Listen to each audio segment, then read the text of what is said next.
que no nos quepan más dudas de qué pasa con nuestro dinero, tenemos aquí al invitado, al doctor Crisólogo Cáceres, vicepresidente de ASPEC. Buenas noches, doctor. Muchas gracias por estar en el programa. Buenas noches, Natalia, Carlos. Un placer estar aquí. Para que no surjan esas cosas que le pasan... Las comisiones bancarias. Claro, las comisiones bancarias. ¿Qué entendemos por las comisiones bancarias? ¿Cómo funciona esto? Las comisiones son los cobros que efectúan las instituciones financieras por la prestación de determinados servicios. El problema con estas comisiones es que muchas veces no le quedan claras al consumidor, y por otro lado existen comisiones que son insólitas, comisiones que pues no resisten el menor análisis y que son una sorpresa para el consumidor y que hemos denunciado. ¿Todos los bancos cobran la misma tasa por comisión? No. Todos los bancos tienen comisiones variables y además los intereses que cobran también son variables, ¿no? Eso está dejado a la libre oferta y demanda. Sí, hay bancos que cobran intereses mayúsculos y otros que cobran menores intereses. Pero lo que sí existe, por ejemplo, es una alta concentración bancaria en 4 bancos en el Perú. La mayoría de los bancos están ahí, tienen la mayor cantidad de dinero de los clientes, y eso se debe a una razón muy concreta. En el caso de los empleados, los empleadores normalmente deciden en qué banco van a depositar el salario de los trabajadores, y eso es una violación al derecho a la libre elección de los consumidores. Los consumidores deberíamos poder elegir en qué banco vamos a depositar, y no que el empleador nos diga vas a depositar tu salario en tal banco. Y bueno, y si ese banco está lejísimos de mi casa, y si ese banco sencillamente yo ya tengo una cuenta en otro, o no me gusta la política de ese banco, pero no, pues te obliga. Entonces, con esta forma de obligar a que los salarios de los trabajadores vayan a 4 bancos, se produce esa concentración artificial que distorsiona el mercado y atenta contra la libre competencia, porque los otros bancos que pudieran estar interesados en venir a nuestro país, al ver esta concentración, rechazan venir al Perú. Y usted lo menciona en el sentido de que si pudiesen competir, de pronto uno de los servicios que podrían ofrecer es no te cobro comisiones. Mira, en otros países, por ejemplo, el principal producto bancario es precisamente el salario, la cuenta de salario de los trabajadores. Los bancos se pelean porque los trabajadores depositen sus cuentas de salario en esos bancos y te ofrecen de todo. En Europa, por ejemplo, te ofrecen darte una laptop si depositas tu salario, te ofrecen darte un bono de 800 euros si depositas tu salario, pero la práctica en el Perú es totalmente opuesta. Es decir, nosotros, empleador, haciendo algún tipo de arreglo con el banco de que se trate, decidimos unilateralmente que la cuenta de nuestros trabajadores va a tal banco. Entonces, este es un primer problema, un primer y grave problema que atenta contra la libre competitividad en el sector financiero. Ahora, ¿hay algún banco en el mundo que no cobre intereses? Tiene que cobrar, ¿no? No, pero no hay problema, los bancos tienen todo el derecho de cobrar intereses y tienen todo el derecho de cobrar comisiones. Eso no está en discusión. Lo que está en discusión es la falta de transparencia hacia nosotros los usuarios, que desconocemos cuáles son esas comisiones, cuáles son los montos de esas comisiones, cuáles son los intereses verdaderos, etcétera. Por eso es que en el anteproyecto de Código de Consumo, que está tan siendo cuestionado precisamente, entre otros, por las asociaciones de bancos, está pues el tema de la transparencia que debe primar, ¿no? Y que, por ejemplo, se establece que en el caso de los créditos se debe establecer el monto total del interés con todos los cargos que se le puedan adicionar. Y en el caso de los ahorros se debe decir cuál va a ser el rendimiento anual verdadero, descontando todos los costos de que se hace cobro. Vamos a eso, doctor. Aterricemos los casos. A mí me dicen 0.99 mensual de interés. Entonces yo digo, a 0.99 por 12 meses, esta va a ser mi tasa anual. Claro. Pero resulta que al final es más.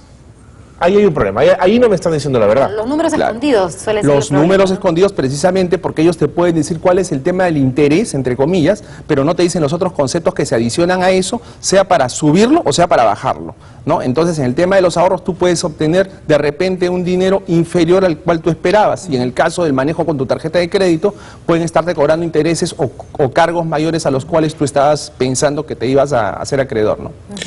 ¿Y qué otros, puntualmente, qué otros casos? Porque ahí el tema de los cheques, la transferencia de dinero. Existen muchas comisiones que son absurdas, ¿no? Está el tema, por ejemplo, de los billetes de baja denominación.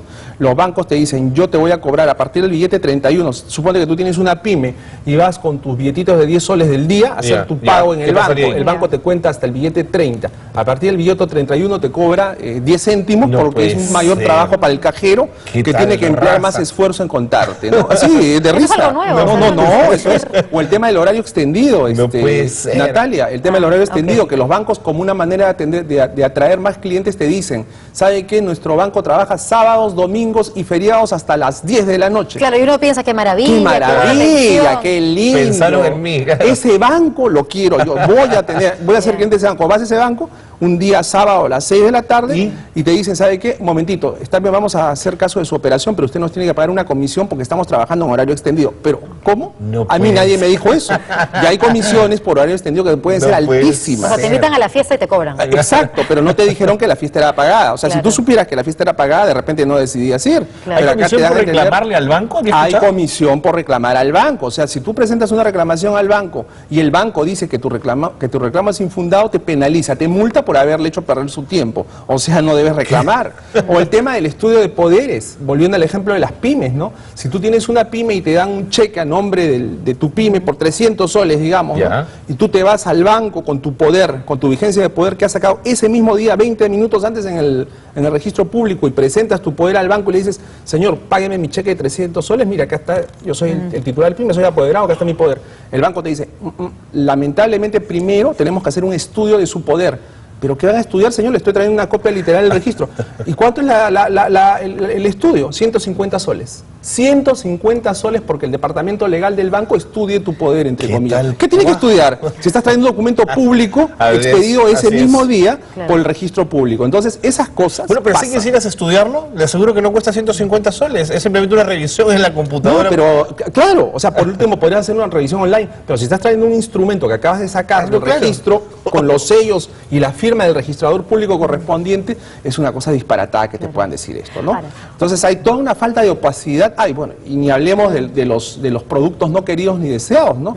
O sea, ahora las tiendas por departamento tienen sus propios bancos, ¿no? Trabajan sus propios bancos. Sus financieras. Entonces nosotros hemos recibido muchos casos, y esto es una cosa recurrente que deben estar alertados todo el público de ustedes, que tú vas a una tienda, le pasa a unas personas, contrata con el banco, con la tienda, compra un producto y de repente, sin darse cuenta, ve su estado de cuenta y ya tiene un seguro. Cuando va a reclamar a la tienda le dice, momento, no te entiendas conmigo, el banco es el problema. Entonces te vas al banco de la propia empresa y el banco te dice, momento, tampoco conmigo te puedes meter, tienes que irte a la compañía aseguradora porque ella es la que ve el seguro. Entonces triangulan artificialmente y la persona acaba pagando y al final, si tú quieres que tu seguro sea cancelado, ¿no? Y el mismo que va generando intereses y demás cargos, no, es toda una odisea porque no existen sistemas eficientes para que los usuarios puedan... O sea, abrir es rapidísimo, cerrar es un infierno. Sí, exacto, eso es, abrir, o sea, que a ti te hagan cliente a la fuerza de un producto financiero es sumamente fácil, pero salir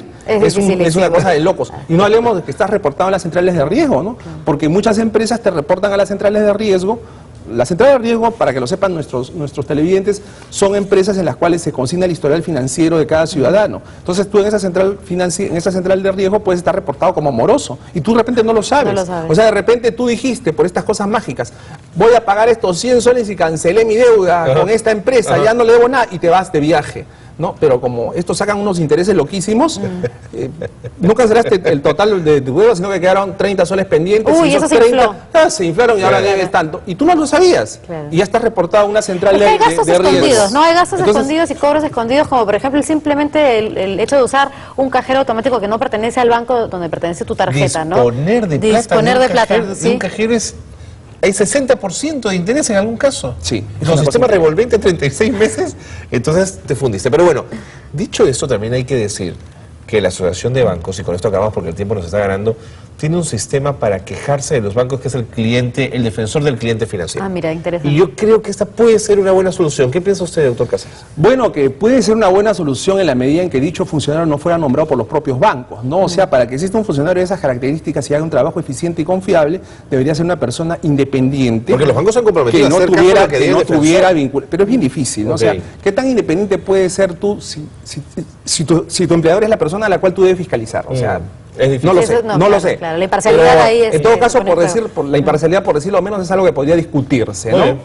Entonces, estar atentos, leer la letra pequeña y en tal caso no tomar un servicio. Y algo más, Carlos, si me permite, estos problemas están siendo abordados en el anteproyecto de Código del Consumo, que está actualmente en discusión. Todos estos temas que se han tratado esta noche aquí están abordados. Que hay presiones ahí para que no salgan. Bueno, pero ya sabes que todos los gremios empresariales han salido a decir que este anteproyecto de Código de Consumo no debe salir, que es una protección innecesaria a los consumidores, que es excesivo, claro, que todo está regulado, que lo único que hay que hacer es fortalecer al Indecopi, y nosotros pensamos que no es así. O sea, existen múltiples abusos que se perpetran día a día contra los consumidores, y lo que este código del cual algún día podemos volver a conversar crea es un sistema nacional de protección a los consumidores que hoy no existe. Volamos en tiempo. Señor Cáceres, gracias. Gracias a ustedes. Nos ha ayudado mucho a entender un poco más estos temas. Un placer. Increíble, ¿verdad? Nosotros